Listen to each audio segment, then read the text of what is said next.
Hello, in this video I am going to explain you what is regular and irregular verb and what is meaning of verb and why we are using verb in each and every sentences. Okay, so first, what is verb and what is irregular and irregular verb. लेकिन सबसे पहले देखते हैं हम verbs. Verb are very important for language development because they are allow people to start building sentences. जब भी आपको कोई sentence बनाना हो तो हमें verb का यूज़ करना होता है. वर्ब यानी जो हम डेली यूज़ में कोई भी सेंटेंसेस कुछ भी बनाते हैं, वर्ब यानी क्रिया. हिंदी में देखा जाए तो उसको हम कहेंगे क्रिया. हम कोई भी क्रिया करते हैं उसको हम वर्ब कहते हैं. जैसे walk, play, sleep, laugh, jump, जो भी हम क्रिया करते हैं जो भी उसको हम कहते हैं वर्ब. तो इस वीडियो में मैं आपको कौन कौन सी टाइप की वर्ब होती है, 2 टाइप की, रेगुलर एंड इरेगुलर वर्ब्स, और इजी वे टू लर्न कैसे हम वर्ब की तीनों फॉर्म को लर्न कर सकते हैं. हम टेंस सीख भी जाए लेकिन सबसे जो इम्पोर्टेंट पॉइंट होता है वो है कि वर्ब कैसे, अगर हमें वर्ब याद नहीं है, तीनों फॉर्म वर्ब के याद नहीं है तो सेंटेंस फॉर्मेशन बनाना और speak in English is too difficult. Okay, so इस वीडियो में हम सीखेंगे कि कैसे जो वर्ब के फॉर्म है, रेगुलर वर्ब और इरेगुलर वर्ब के फॉर्म्स, हम उसको कैसे लर्न करें और कैसे बनाएं. Okay, so let's start. देखिए, फॉर एग्जांपल जैसे वर्ब के फॉर्म, हम 2 वर्ब के फॉर्म देखते हैं. प्रेजेंट में अगर मैं खाने की बात कर रही हूँ तो मैं कहूँगी आई ईट, मैं खाती हूँ. और अगर पास्ट की हम बात करें तो एट, आई एट मतलब मैंने खाया, मैं खा चुकी हूँ. मतलब वर्ब के फॉर्म से हमारा सेंटेंस जो है वो पूरी तरह से चेंज हो चुका है. ओके, इसके बाद हम देखते हैं रेगुलर वर्ब्स. जो रेगुलर वर्ब्स है जो यूज़ की जाती है, रेगुलर वर्ब्स में देखिए किस टाइप की वर्ब्स होती है. First is play, played, plate. ये वो वर्ब्स है जिसमें वर्ब के आगे ईडी जुड़ जाता है पास्ट और फ्यूचर के लिए. Play, played, plate. Ask, asked, asked. अब कैरी, कैरी, कैरीड. देखिए अब इसमें आर वाई और बाद में पहले जो 2 वर्ब थी उसमें ईडी लगा था, लेकिन जो बाद की वर्ब है उसमें वाई की जगह क्या लगा है, आई ईडी लगा है. पहले में तो ईडी, बाद में आई ईडी. ये क्या फंडा है. और इसके बाद जब हम देखते हैं तो पुट, पुट, पुट, इसमें तो तीनों वर्ब सेम आ गई है. इसके बाद हम देखते हैं ईट, एट, इटेन, तो इसमें तीनों वर्ब डिफरेंट है. इसके बाद हम देखते हैं कैच, कॉच, कॉच. इसमें तीनों वर्ब डिफरेंट नहीं है लेकिन फर्स्ट वर्ब अलग है और जो सेकेंड और थर्ड वर्ब का फॉर्म है वो सेम है. तो अब हमें ये देखना है कि कब ईडी लगेगा, कब आईडी लगेगा, कब वर्ब की तीनों जो फॉर्म है वो सेम होगी और कब तीनों फॉर्म डिफरेंट होगी और कब 2 फॉर्म सेम होगी. तो ओके, अगर आपको ये सीखना है और इजीली ट्रिक जिससे आप कभी भी अगर ये वीडियो में वर्ब की जो फॉर्म्स दी गई हैं उसको अच्छे से लर्न कर लेंगे और समझ लेंगे तो आप कभी भी वर्ब की फॉर्म भूलेंगे नहीं. तो आइए देखिए, सबसे पहले हम रेगुलर वर्ब की फॉर्म देखते हैं. How to make second and third form of verb. जो स्टार्टिंग की हमारी फॉर्म होती है वो इजी होती है.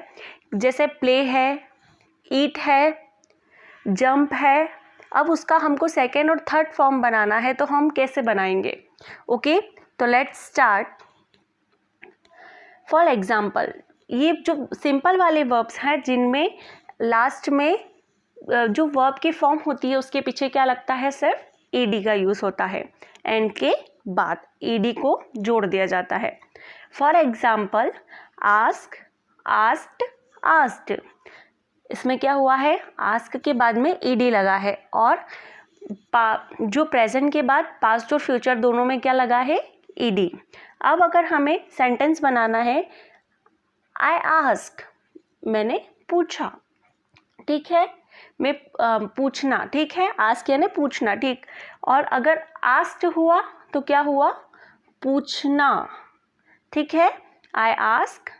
उसके बाद हम अगर आस्क्ड देखते हैं तो आस्क क्या हुआ, पूछा, और आई हैव आस्क्ड, आस्क का मतलब क्या होगा, ask ask ask, I have ask, पहला आस्क पूछा, दूसरा पूछा, पूछना, पूछा और पूछ चुका हूँ।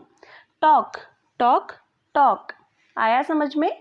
देखिए अब इन वर्ब्स के फॉर्म में जब हम तीनों का मीनिंग देखते हैं तो हम देखेंगे प्ले प्लेड प्लेड, मतलब खेला, खेलना, खेला और खेल चुका हूँ। आस्क यानी पूछा, पूछा और पूछ चुका हूँ। कैरी यानी किसी भी चीज़ को उठाना, ढोया और ढोना, कैरी यानी ढोना, ढोया और ढो चुका हूँ। पुट यानी रखना, वापिस से पुट का मतलब वही होगा रखा, और पुट यानी रख चुका हूँ। इसमें तीनों फॉर्म क्या है, सेम है, लेकिन तीनों जगह मतलब क्या होगा, अलग अलग होगा। ओके, क्योंकि वर्ब की जो पुट में फर्स्ट फॉर्म, सेकंड फॉर्म और थर्ड फॉर्म क्या है, सेम है। ईट एट ईटन, ईट यानी खाना, एट यानी खाया और ईटन यानी खा चुका हूँ। अब हम देखते हैं कि कैसे वर्ब की हम सेकंड और थर्ड फॉर्म बना सकते हैं जो रेगुलर वर्ब्स की फॉर्म है। ओके, तो रेगुलर वर्ब्स की जो फॉर्म है उसको हम बनाना सीखते हैं। इसके लिए देखिए ईडी वाली जो है सेंटेंसेस जिसमें लास्ट में ईडी लग जाएगा। उसके अलावा देखिए अब ये सेंटेंसेस जो रेगुलर वर्ब की फॉर्म्स हैं उसमें जो लास्ट वर्ड होता है, लास्ट वर्ड जो ख़त्म होता है वो किससे एंड होता है, जो end with Y, last word end with Y. Okay, so last word जब भी एंड होता है वाई से तो हम वाई को हटा के उसके प्लेस पे आई ई डी लगा देते हैं। Okay, clear. वाई को हटा के वाई के प्लेस पे हम क्या लगाएंगे, आई ई डी, क्लियर, आई ई डी। लेकिन इसके पीछे भी एक और पॉइंट है कि आई ई डी लगेगा। ओके, लेकिन आई ई डी कब लगेगा, जब वाई के पहले वाला लेटर जो है वो कंसोनेंट होगा तो।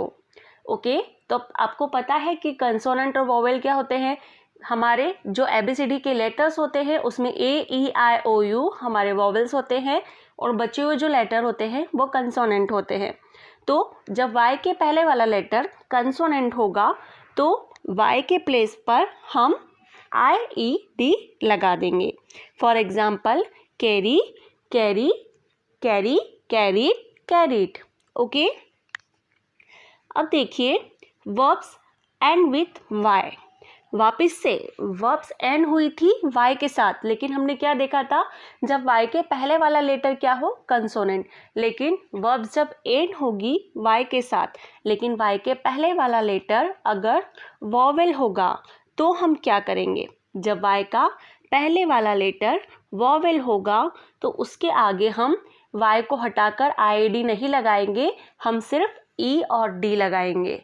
ओके, तो ई और डी लगाएंगे। देखिए for example play, played, played. अब प्ले में वाई के पहले कौन सा लेटर है, ए, ए क्या है, वॉवेल है, इसलिए हम क्या लगाएंगे, E D, E D, play, played, played. Okay, I hope you understand what I am saying. Okay, इसके बाद देखिए जब हम वर्ब्स का यूज़ करते हैं तो for example she takes a photo, ठीक है, अगर हम बात कर रहे हैं शी टेक्स अ फोटो, उसने फ़ोटो लिया, वह फ़ोटो लेती है या फिर ले रही है, ठीक है, लेकिन शी टुक अ फोटो, तो अब हम बात क्या कर रहे हैं, अभी हम she takes a photo and she took a photo, जिसमें हमने बात किया फ़ोटो लेना और फ़ोटो लिया, ठीक है, फ़ोटो लेना और लिया, मतलब अभी प्रेजेंट की बात हो रही है और उसके बाद फ्यूचर की बात, टेक, टेक की जगह सेकेंड वाला वर्ब का फॉर्म टुक आ गया है। ओके, वर्ब की जो इम्पोर्टेंस है, वर्ब की इम्पोर्टेंट वो है कि हमें कोई भी सेंटेंस बनाना है और अगर हम लैंग्वेज को अपना डेवलप करना चाहते हैं तो हमें बिल्डिंग जो सेंटेंस बिल्डिंग स्टार्टिंग करनी है उसके लिए वर्ब की जो फॉर्म्स है वो याद होना बहुत ज़रूरी है। तो हमने ये समझ लिया कि रेगुलर जो वर्ब की फॉर्म है वो कैसे हमें बिल्डअप करनी है। अब हम रेगुलर वर्ब की फॉर्म तो बिल्डअप कर सकते हैं। उसमें मोस्टली जो ईडी है, लास्ट में ईडी लगता है, कुछ कुछ सेंटेंस में आईडी लगता है, वो हम सीख चुके हैं। ओके, अब हम देखते हैं आगे वर्ब्स हैविंग सेम 3 फॉर्म। सबसे पहले देखिए, जो भी वर्ब्स की जो रेगुलर और इरेगुलर वर्ब की जो फॉर्म होती है, 2 टाइप की वर्ब की फॉर्म होती है। रेगुलर वर्ब की फॉर्म में लास्ट में ईडी लगा हुआ होता है और मोस्टली यही यूज में ली जाती है। लेकिन इरेगुलर जो वर्ब की फॉर्म है वो बहुत ज़्यादा नहीं होती है, कुछ 120 से 150 अबाउ इरेगुलर वर्ब की फॉर्म्स होती है जो मोस्टली यूज में ली जाती है। तो इस वीडियो में आपको जो इरेगुलर वर्ब्स की फॉर्म है वो मैं आपको प्रोवाइड करवा दूंगी, तो वो आप लर्न कर लेना। लेकिन इरेगुलर वर्ब की फॉर्म में से जो 120 से 150 तक होती है उसमें से 25 to 30 जो वर्ब्स की फॉर्म है वो जो तीनों सेम होती है वो होती है। तो जो सेम होती है वर्ब की फॉर्म वो हम याद कर लेंगे। देखिए, ये लिस्ट दी हुई है, आप इसका स्क्रीनशॉट ले लीजिए और इसको लर्न कर लीजिए। ओके, ये वर्ब की फॉर्म है जो सेम होती है। वर्ब की फर्स्ट फॉर्म हो, सेकंड हो या थर्ड हो, सेम ही लगेगी। जैसे beat beat beat, cast cost, cut, fit, hit, hurt, ये तीनों जगह पर सेम ही फॉर्म का यूज़ किया जाएगा। तो आप स्क्रीनशॉट ले लीजिए और आप इसको याद कर लीजिए, तो आपके लिए इजी हो जाएगा कि ये वर्ब की तीनों जगह फॉर्म सेम ही लगेगी। इसके बाद जब हम बात करते हैं कि इरेगुलर वर्ब की जो फॉर्म होती है, इरेगुलर वर्ब की फॉर्म मतलब जिसमें तीनों जो वर्ब्स होते हैं वो अलग होते हैं। तो जब हम तीनों जो वर्ब की फॉर्म होती है वो अलग अलग होती है, उनको हम याद कर लेंगे। तो जिसमें बची हुई जो फॉर्म होगी उसमें हमें क्या करना होगा, सिर्फ ईडी लगाना होगा। और जहाँ पर वाई है उसको हटा के, वाई के पहले वाला लेटर कंसोनेंट है उसको हटा के हमें आईडी लगाना है। और अगर वाई के पहले वॉवेल है तो उसको हटा के हमें क्या करना है, एडी लगाना है। सिंपल। तो हमें क्या करना है, जो तीनों सेम नेचर की फॉर्म है, जिसमें तीनों फॉर्म में प्रेजेंट, पास्ट और फ्यूचर में सेम वर्ब की फॉर्म लगती है, वो हमें याद करना है। और जो इरेगुलर वर्ब की फॉर्म है वो हमें याद करना है। तो in this video I will provide you all verbs की form, so you all have to learn this verb की form, so it will be help you for managing and developing sentences and making sentences. Okay, so आपको ये verb की forms याद करना है। ये regular verb की फॉर्म है। देखिए, रेगुलर वर्ब की फॉर्म देखिए जितनी भी इसमें है, इसमें से मैक्सिमम हम समझ चुके हैं। देखिए, फ्राई में क्या हुआ है, वाई को हटाकर आईडी लगाया है क्योंकि उसके पहले कंसोनेंट था। हंट, हंटेड, ठीक है। डेफिनेटली आइडेंटिफाई में भी उसके पहले कंसोनेंट था, आईडी लगाया है। देखिए, जब आप रेगुलर वर्ब की फॉर्म अगर समझेंगे तो आपको समझ में आ जाएगा कि it's too easy to understand. इस वीडियो के बाद आई एम श्योर कि आपको समझ में आ गया होगा कि रेगुलर वर्ब की फॉर्म है उसे हमें कैसे बनाना है, और इरेगुलर वर्ब की फॉर्म जब आप याद कर लेंगे तो आपके लिए ईजी हो जाएगा सेंटेंस फॉर्मेशन करना। आई होप ये वीडियो आपके लिए हेल्पफुल रहा है। आप सभी को नीचे कमेंट करना है आपको वीडियो समझ में आया या नहीं आया, या फिर अगर आपको पसंद आया है तो इसको लाइक कीजिए, और अगर नहीं पसंद आया है तो कोई बात नहीं। लेकिन अगर कोई भी प्रॉब्लम है वीडियो से रिलेटेड तो please comment in below. Okay, thank you for watching.